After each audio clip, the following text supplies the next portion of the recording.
All right. Hello, everyone. Good afternoon.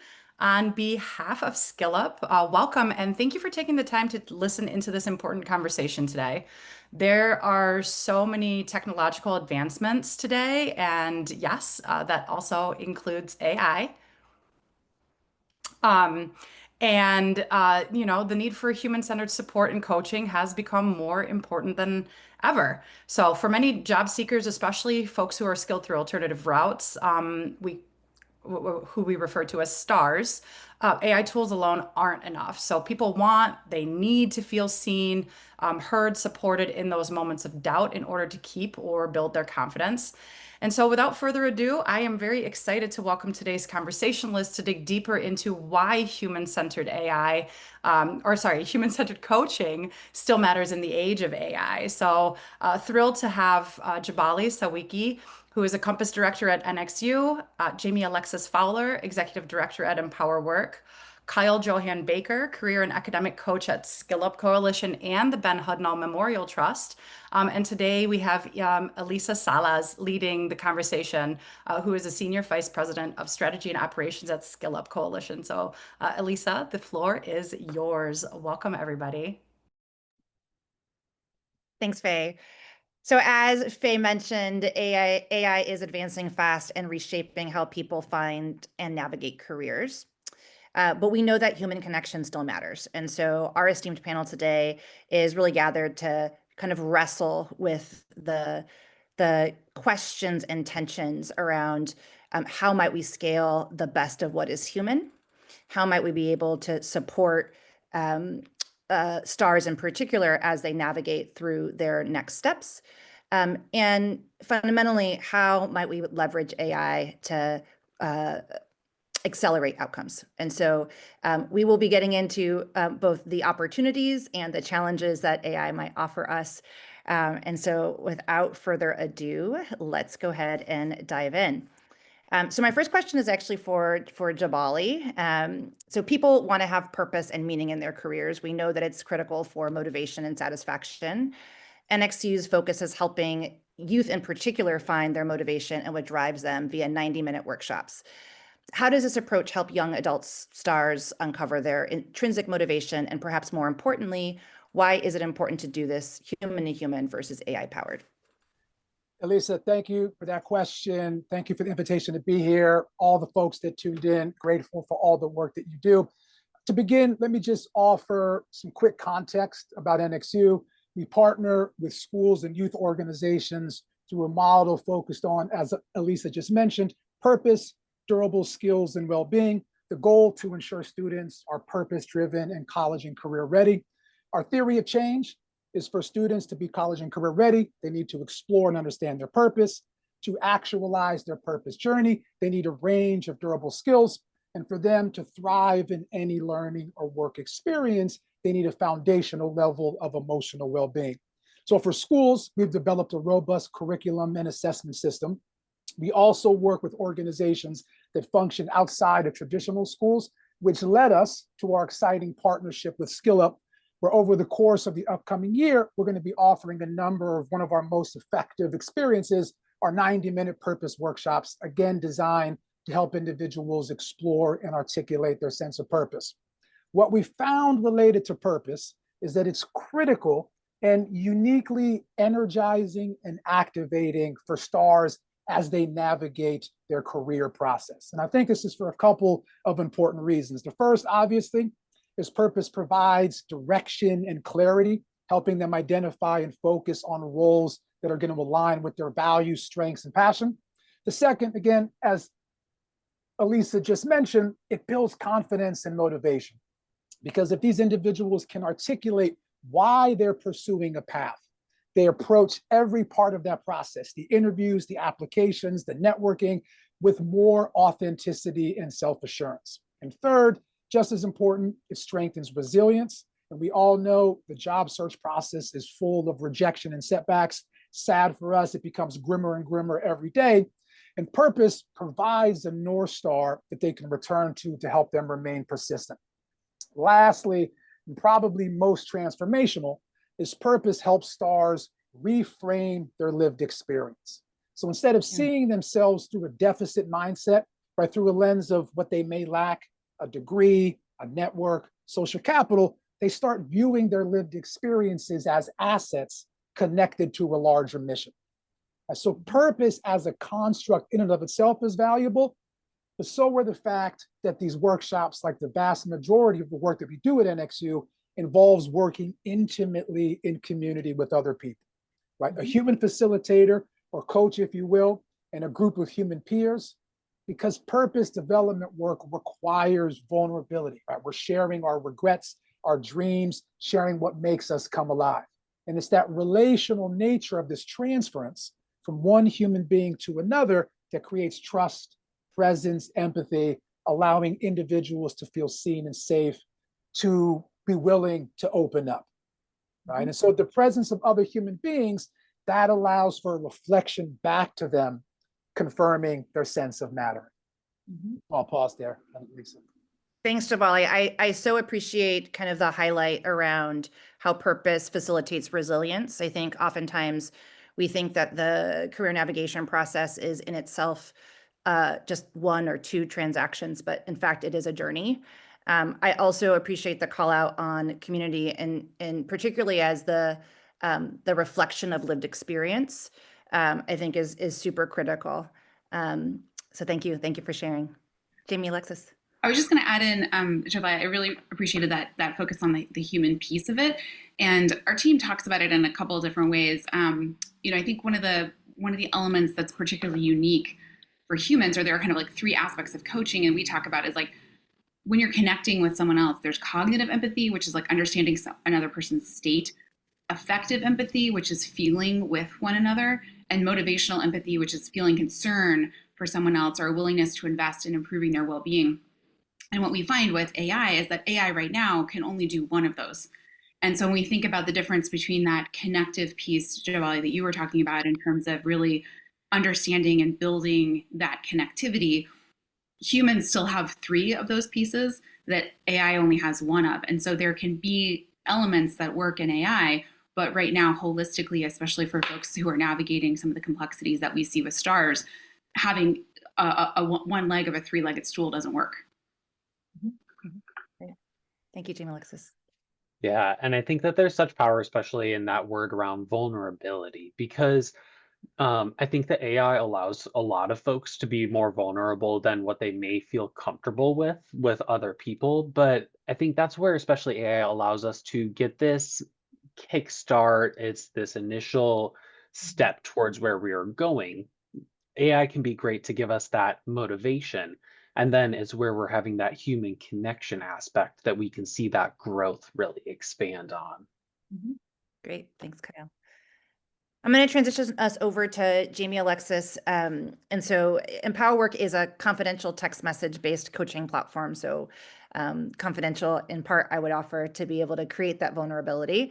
But Jamie, Alexis, I'd love for you to just weigh in a little bit on what you all have learned about career support in moments of uncertainty in particular, or even crisis.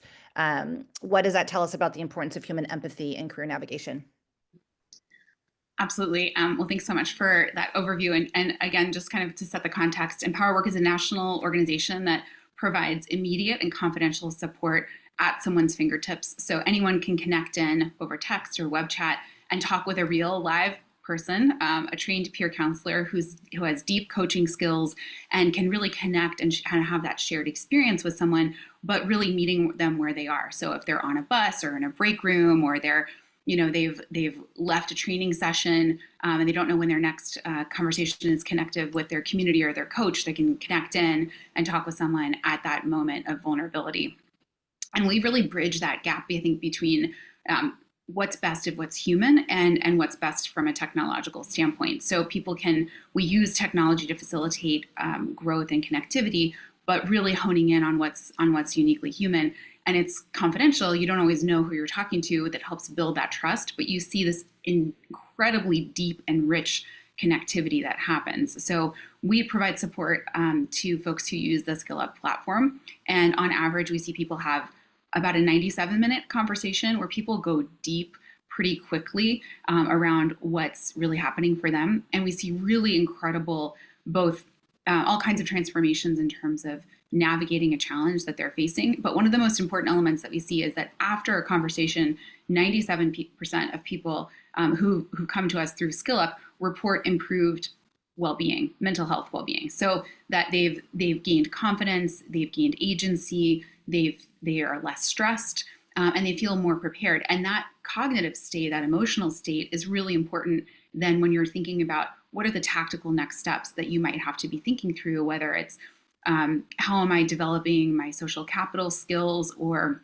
how am I walking into that next job interview, or how am I translating the skills that I've just gained into a job application that I'm going through. You need that real sense of confidence going into it. And so that's what we really focus on, is bringing together the really the pieces from a mental health perspective with the tactical. What do you need to prepare for? What are the steps that you need to take? Because right now it's a really weird time for folks to be navigating certainly the economic uncertainties, the job market uncertainties, and we jokingly refer to this on our team, but it's a real thing, which is like the AI arms race. That as people are coming out of programs, applying for jobs, navigating the job search process, they're using AI tools to do resume work or get ready for something. And then employers are using AI screening tools.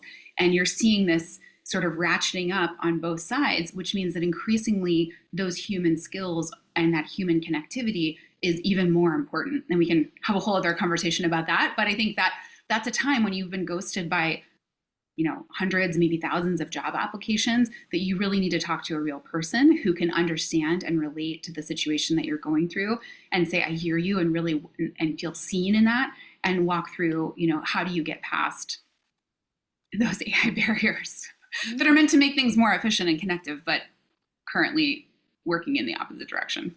Yeah, and I so appreciate how you're kind of recognizing technology as a facilitator of connection, right? So being able to then amplify those connections to humans, and then even the medium. I mean, it is unique. You are the one organization on the call that is actually using text-based coaching rather than an in-person conversation or a group conversation. And as we know, that that can feel a lot less risky, particularly for someone who might be in a moment of crisis. So I kind of appreciate blending, like leveraging technology as the tool to be able to get to the human. And on our site, actually, part of the SkillUp experience is that you can actually get referred to Empower Work through our AI chatbot that's on the platform. Great. Let's go ahead and move over to Kyle here. So you're a career coach expert. You've worked with many stars through at SkillUp, but even beyond. Would love to hear a little bit more about what some of the most common confidence hurdles people face, and how does coaching help them break through? Yeah. Gosh, I mean, those confidence hurdles are so real. And when I'm talking with my clients, the biggest things that come up over and over again are centered around negative self-talk and the limiting beliefs that we hold. So when I'm thinking of negative self-talk, they may be phrases that you say in your head of, I'm never going to get this job, or I suck at job interviews, or I'm the reason that I got let go from my job. Limiting beliefs sound similar, yet they're different. They can be something along the lines of, I'm not good enough to get this job, or I've been out of work for so long that I'm not going to be chosen, or I don't have this degree, so they're not going to consider me. And these confidence hurdles are challenging because they're things that exist within our own minds. They're reshaping the world, like the mental world that we live in, so that these beliefs and thoughts are controlling our actions. And I think that there's a lot, like I mentioned before, I think there's a lot of different AI tools or processes that we can follow that can help us start to unravel this. But one of the biggest challenges is that I find that my clients aren't aware that they have these hurdles to overcome. They don't know that they have this negative self-talk that's happening. They're like, well, this is just how I've always been. This is a thought that I've always had. Like, what do you mean this can be different? And so when we're talking about why coaching can help you break through, coaching with a person live via text, I think it's really important to recognize that many coaches are trained to notice this negative self-talk and these limiting self-beliefs and help you actually make progress towards dispelling them and inserting instead positive thoughts and beliefs about yourself. The art as coaches, we're noticing these gaps between where you are today and where you want to be tomorrow, a few months, wherever it is that feels realistic for us to be. And we're actually collaborating with you in this process to figure out what are the clear action steps that you can do. So I mean, I think that that's a pretty like compelling argument there, but I also like to make a direct connection similar to even like what Jamie Alexis was saying around like when comparing AI and working with a coach, coaches have the upper hand because they have this human intuition. They can interpret body language, they hear tone. There's just simply a deeper understanding by having that one-on-one or one-to-many coaching interactions. Coaches have empathy and they can actually relate to your experience. They can help put themselves in their shoes so that there is that clear connection. And finally, again, back to like what Jabali was talking about, is that working with a coach helps you to feel connected. The job search is just such a lonely process. I mean, I've been there, like my clients that I've been with, they talk about how they're not sure where to go. They don't know who to connect with and talk to. And so when they come to group coaching, it's a place that they are having community. And when we have these connections, it brings us closer towards thriving. And so I think those are a couple of reasons how recognizing the value that AI can have with navigating self-confidence and the importance how like working with that human interaction is that cherry on top. Mhm, mhm. I appreciate kind of the reference back to Jamie Alexa's kind of the three parts of empathy. I see it's also in the chat.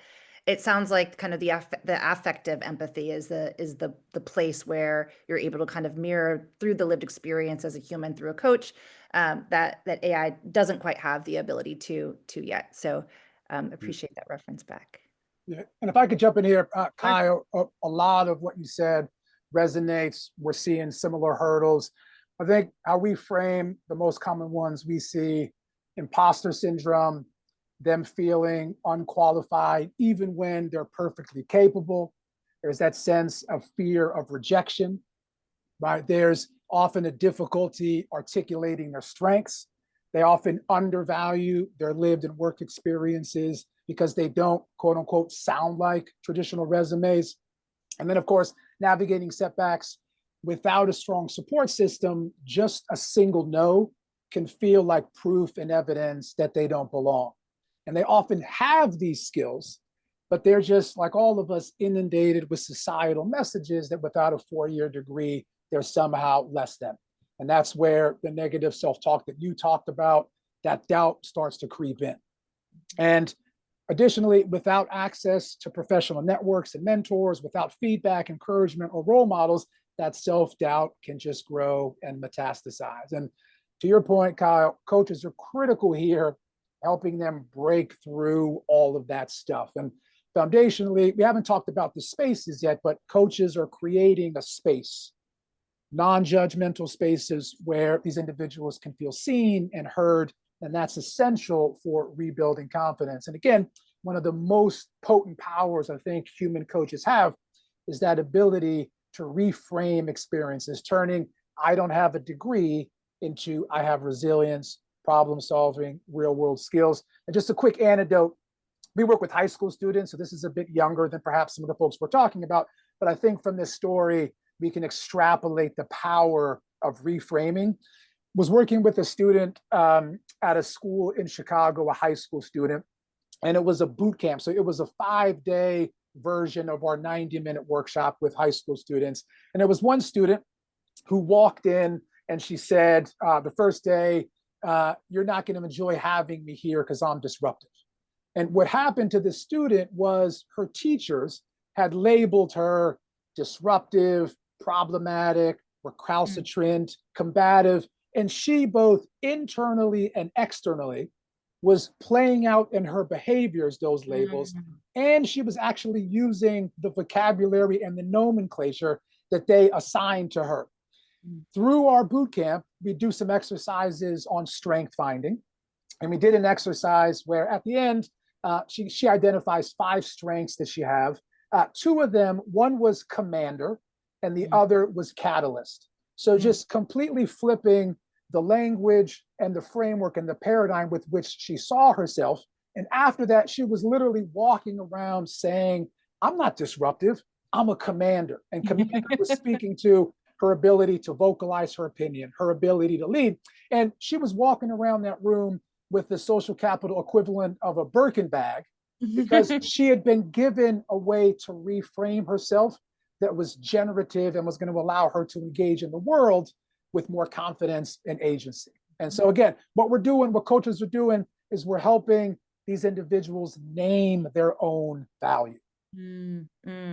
I love that. Thank you for sharing that, Jabali.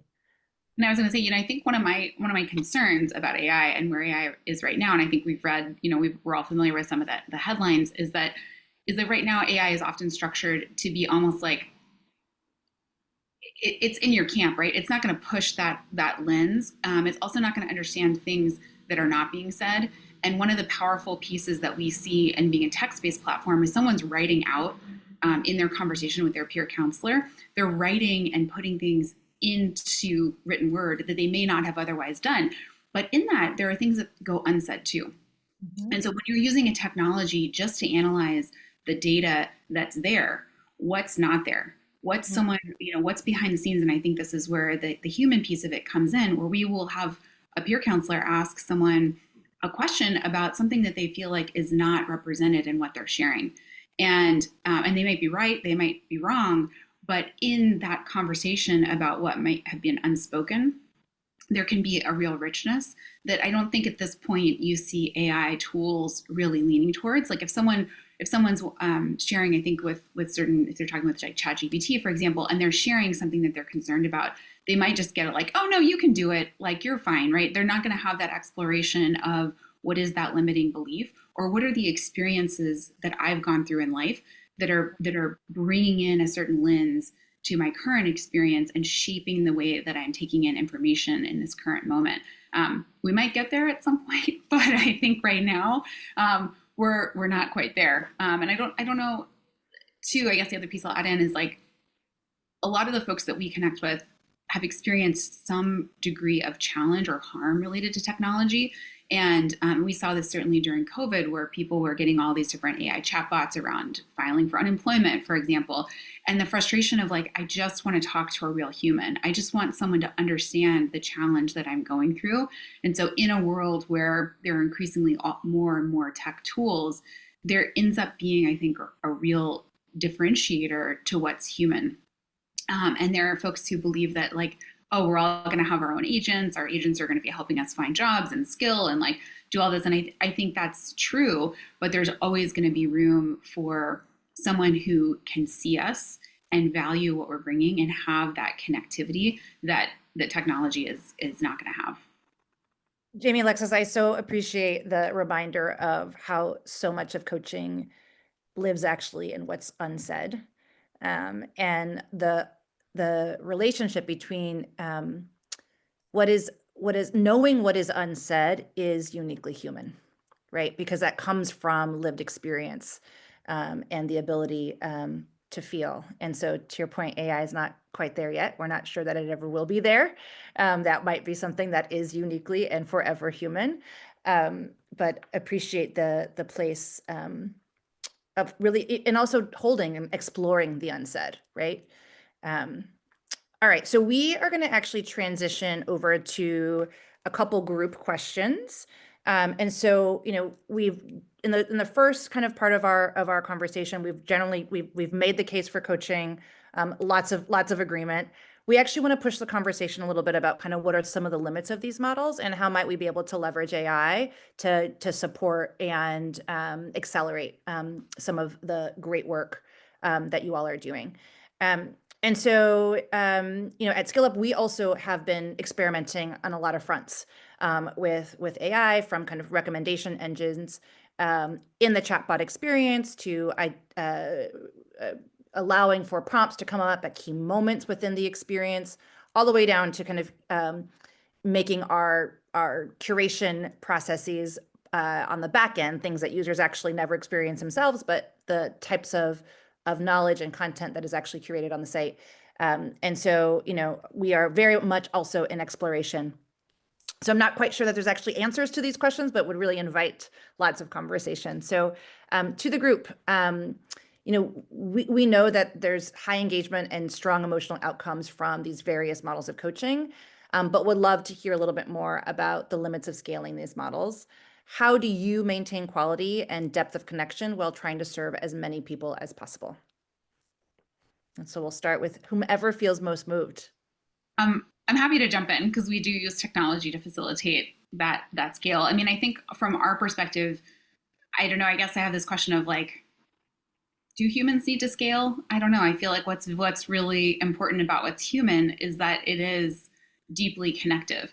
At the same time, we leverage technology to facilitate human connection to meet the scope of the need. And so we know, there are about 40 million Americans across the country who lack access to resources and support to navigate career or job complexities. And so to meet that scale of need, we facilitate connectivity using technology. And so humans can have multiple conversations at once on the text platform with really high outcomes.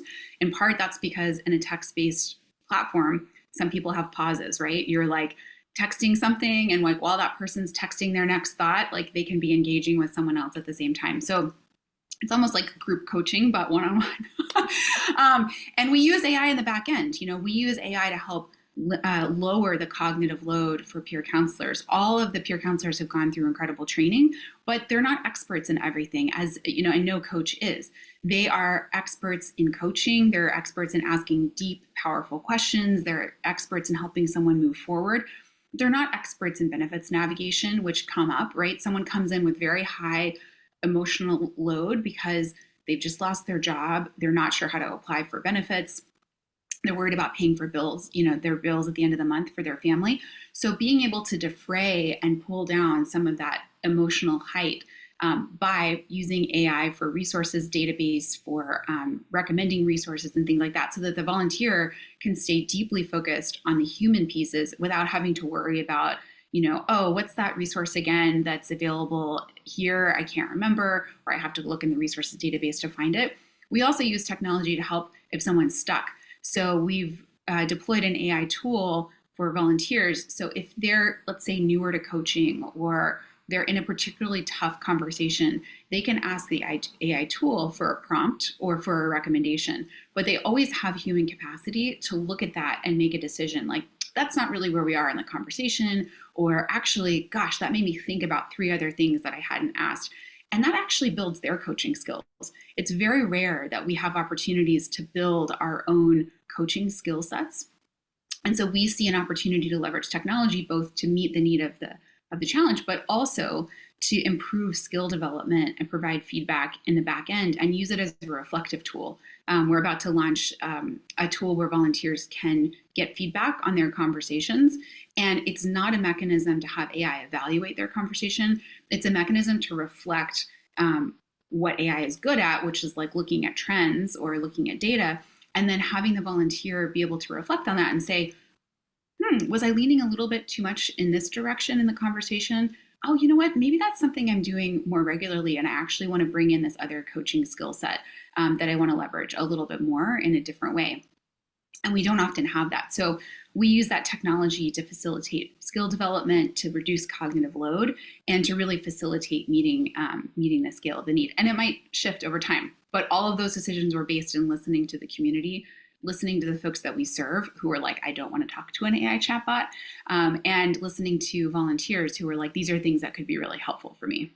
Sure. Anyone who's worked client to client, student to student, reducing cognitive load, anyone who's been in the caring professions, we know that is gold. And I also appreciate kind of just the call out around the blending of technology with human judgment, right? So they can nudge, they can prompt, but at the end of the day, it's kind of you're not taking the human capacity out of the transaction. Kyle. Yeah. Yeah, when I think of when it comes to like building capacity for this kind of stuff, the stuff that I've always loved in the AI world is thinking about like what prompts are we asking our AI? What are we using it to help us like get to where we need? And whenever I've gotten to work with those, really what they're doing is AI is helping me journal. I'm journaling about what's going on. And so when it thinks about like increasing our capacity for human centered work, it's providing ability and space for folks to journal so that they can do some of the pre reflection. That way, some of our clients can get help immediately. They can start reflecting on what's going on. And then when they're meeting with a coach, they can still have like a one on one conversation, but they're already 1, 2, 3, 10 steps ahead of like where they are. And here again, like a lot of like what's happening with AI is you're still like sharing your thoughts. You're still like building on what's going on. They're walking you through a step-by-step journaling process with this. And so what I think when it comes to scaling our workability is that, I mean, maybe as coaches, we frame our AI as I'm having you do this AI journaling process. And then once you've completed this process, you're matched with a coach where you get to have this meeting, you get to engage in conversation and actually process what's been going on. We can still use some of those tools to lift cognitive load for our coaches to see summaries and trends about what's going on. But at the end of the day, what's most important is that our clients, the people that we're working with, they have some of that self-reflection. They've written it out, they've typed it out, whatever it's is going to take for them to have that understanding of what's next, where am I going, why am I going here? Better position to kind of leverage their coaching session, right? Yes, thank you. Yes. Yeah. Javali. Yeah, just quickly, I think at NXU, we think about the goal of scaling human-centered coaching and skill development a little bit different. And we think about it on the dimension of time, meaning we can scale if we introduce these skills foundationally earlier. So more students are exposed, meaning there's more access over time. And although this is also eroding, I think schools are one of the last bastions of mandatory community engagement. And I'm slightly biased, I'm an educator. For the social moral fabric of our country, I want to preserve schools as that. But so our approach is, let's create resources and materials that we can put into schools and equip the educators and help them develop the skills where they can operate as coaches of these skills. So by the time students are older, they'll have the foundations, and so they'll be able to navigate with agency better than they would be if they didn't have that. And so we've developed curriculum, we train teachers. One of the challenges is this work requires nuance, expertise. And so how do we ensure that the adults that are in those roles have the ethical capability, the knowledge, the strategies, the pedagogy to be able to do it effectively? But that's what we're trying to solve, is how can we bring this to schools to reach more students earlier? Javali, I also, as a trained educator, appreciate schools as the amplifier here, and also the care in which NXU is thinking about the adult humans who are the deliverer of that purpose development and skill development, right? Yeah. And so super, super important. Teachers are superheroes in all that they do. And for young people in particular, good relationship, a good skillful relationship with a teacher may be the only coach that they might have access to. Yeah. And so I think really thinking about kind of schools as amplifier, super critical. All right, we have 10 minutes left. And so I want to touch on one more question and then do rapid fire before we let you all go. So curious if folks can weigh in on how specifically, we've talked a little bit about it already, but how specifically you're using feedback loops and data insights to improve your coaching models. What does continuous learning look like in your approach? I'm happy to jump in. I just mentioned this in the chat, but we use data in many different ways. One is that we look at overall insights and trends, and some of that we surface both for understanding the overall landscape. A lot of economic data are lagging indicators, and so we've been able to see, for example, the softening in the job market early last year because we were seeing an increase in folks reaching out to us about job loss in record numbers that we had not seen even at the height of COVID.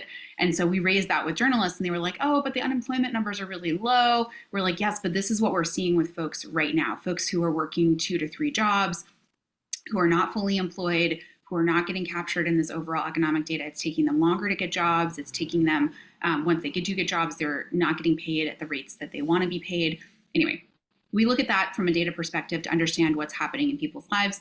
We look at that with our partners. We work with groups, obviously SkillUp and other partners, to be able to surface back, hey, here are things that we're seeing come up. And so there might be communities where the sense is, hey, we think X, Y, or Z is really what's happening for folks who are navigating challenges at work right now. And it might that might be true, or there might be other elements that are coming in as well. And so we can share those all anonymized, sort of in aggregate. And in terms of how we improve the coaching platform, we look at data in terms of completed conversations, time of conversation. So for example, if we see something like certain topics have lower completion rates of conversations, we'll start looking at that and analyzing and using AI and feedback loops to understand, like, were there pieces of the coaching model that broke down, that weren't implemented? Were there other things coming up in the conversation that need to be identified that we might need to build in additional coaching around? And so, I mentioned earlier the AI arms race. That has not been part of some of our training or information that we've been providing to peer counselors. Given the shifts in the job market, we've deployed new tools and resources for volunteers, given all of the shifts that are happening both with AI and the larger economy. And we've been able to make those changes in real time and deploy that to volunteers to start implementing right away. So those are some of the ways in which we use feedback loops and data around that.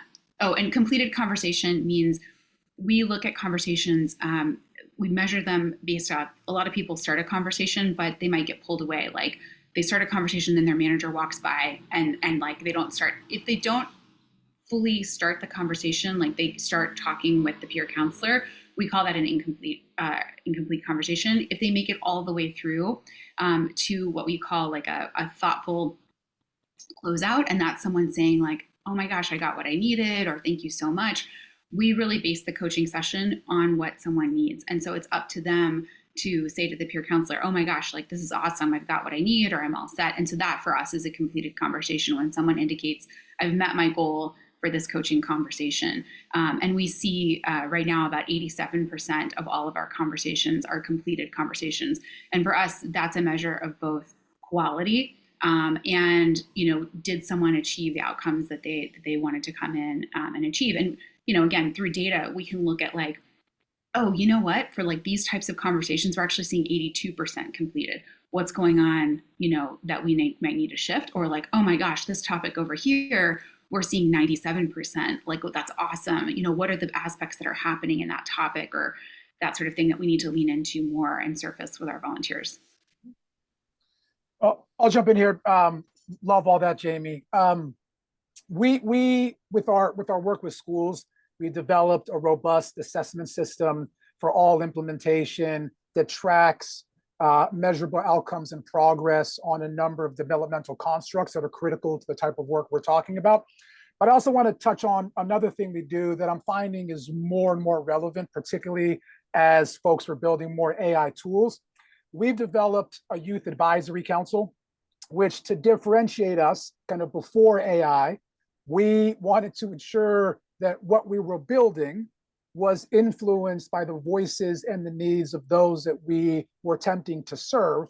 And I've experienced, again, more with AI, that a lot of these tools that are being built for people and not built with people. And so I think on the front end, how do we evaluate the efficacy of our tools? It's really making sure that as we try to solve these problems, we're engaging the stakeholders that we are saying that we're trying to support. And just want to name that as a critical part of anything anybody builds going forward. Appreciate that reminder, Jabali. And also just noting that both Jamie, Alexis, and Jabali both mentioned that the assessment of success is actually driven by what workers or learners are telling you, right? So I think oftentimes we pursue administrative data and we want to have kind of these large kind of evaluations and super critical. And ultimately, understanding what our clients need and are telling us is most important. Yeah. Oh, Lisa, can I just add? We've had a lot of partners asking us, like, when are you going to build an AI chatbot? And we kind of like bring them data back to say, like, look, this is what the community that we serve has shared with us. They do not want to talk to an AI chatbot. And that's not to say that it won't change. And that's not to say that there's not value. And these are folks who are using AI tools. So when we do those community sessions, when we do listening sessions, Joe, I love what you were mentioning, like building with. In building with, what we are hearing from folks is they use AI tools highly, and they do not want to talk to an AI chatbot about their work situation. So it's like both of those things can be true at the same time. That's exactly right. All right, I'm going to give each of you rapid fire 1 minute, because we have to wrap up. Greatest opportunity with AI and biggest challenge or hesitation with AI. Who would like to start? Kyle. Yeah, I'll jump in. So I think that like the greatest opportunity for me that I see, both from personal life experience and people around me, is that it gives us an opportunity to still find a way to connect even when we feel alone. Like when we're looking for somebody, something to talk to, AI is there. There are many free options for us. So I think to me, that's one of the greatest strengths right now. And when it comes to that fear that I hold, the skepticism that I hold is really around critical thinking and being able to stay engaged in the conversation. I fear that people will accept AI as the one and only truth, instead of engaging with it as an opinion, another person. So I hope that we continue to have critical thinking skills. We can use this tool and still apply our knowledge and skills that we've developed over time. Great, thank you. I could jump in here, and I'll let Jamie, you get the last word. I don't know if I have a biggest excitement. I'll say my biggest curiosity is, historically, technology has been in service of making processes more efficient, and the management of people was done by people. AI is presenting us with a novel situation where we're approximating the job of managing people. AI may have the ability to do that. And I am very interested. I don't know, but I'm very interested what shifts when we allow that to happen.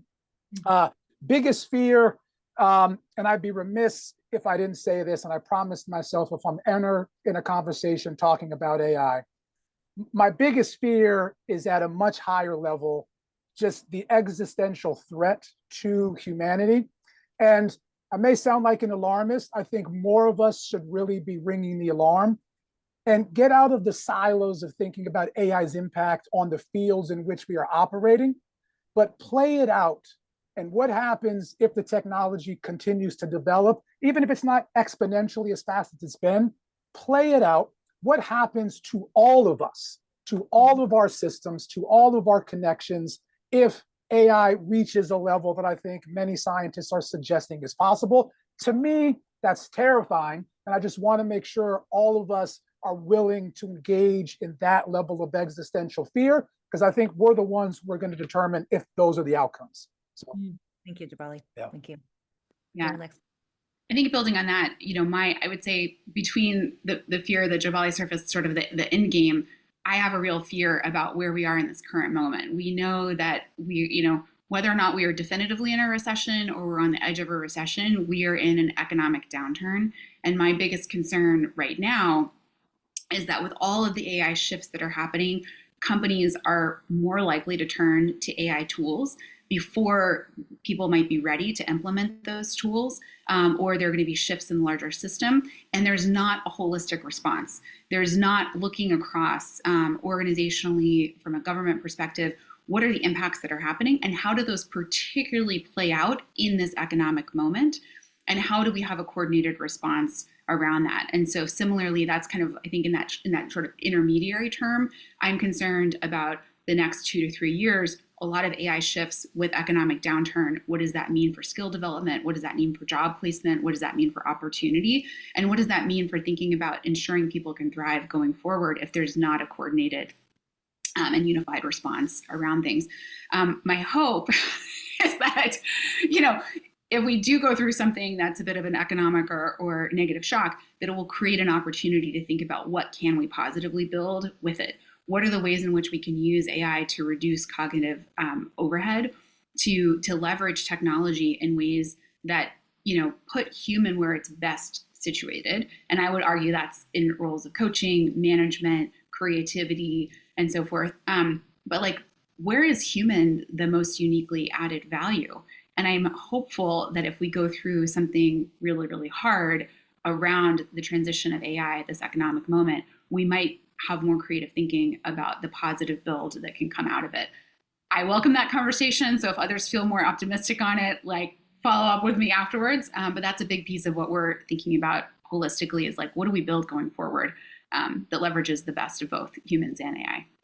Thank you so much, Jimmy, Alexis. And on that note, we are 2 minutes over. Thank you all for being with us today. Whether you're a workforce organization, training provider, or funder, let's keep on talking about both the role of coaching and AI in our work. Appreciate you all. Thank you. Thanks, everyone. Peace.